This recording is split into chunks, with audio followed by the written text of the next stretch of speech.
सर्वत्र प्रवाहित है, बाढ़ की भांति दाएं दाएं सब ओर बहता है, उसकी कोई दिशा नहीं।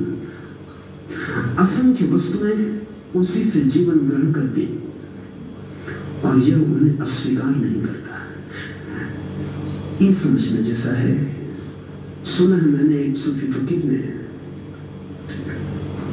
परमात्मा से प्रार्थना की एक रात, तो उसके पड़ोस में एक आदमी है जो बाधा डालता है प्रार्थना में, पूजा में, उपद्रवी है, दुष्ट है, शैतान है पूरा का पूरा।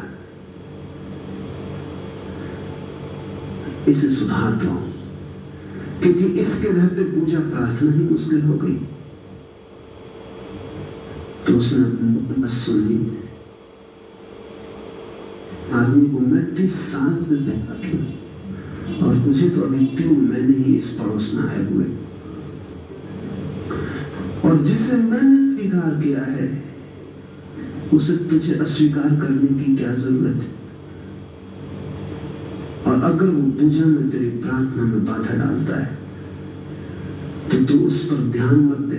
तेरी पूजा और प्रार्थना कमजोर है, तू उसका स्मरण कर। और जान के ही मैंने तुझे उस पड़ोस में भेजा है ताकि तेरी पूजा कितनी गहरी है उसका तुझे पता चले। और यह आदमी बड़ा काम का है, मेरे ही काम में लगा। वो फकीर बहुत हैरान हुआ। सुबह जाग कर उसको बड़ी मुश्किल में खड़ी। बात तो ठीक लगी, क्योंकि जगत में जो भी हो रहा है अगर वो परमात्मा को अस्वीकार है तो वो होगा ही नहीं। एक बात, वो हो कैसे सकता है? इसके तो दो ही अर्थ हो सकते हैं कि या तो परमात्मा को वो स्वीकार है, और या फिर जगत में वैसा भी कुछ हो सकता है जो उसको अस्वीकार है। और अगर उसको अस्वीकार होकर भी जगत में कुछ हो सकता है तो उसकी कोई शक्ति नहीं है, वो व्यर्थ है। और अगर उसके विपरीत भी कुछ हो सकता है तो उस नपुंसक परमात्मा को पाकर भी क्या करिएगा? अगर उसके विपरीत भी कुछ हो सकता है तो आप मोक्ष से भी खींचे जा सकते हैं वापस।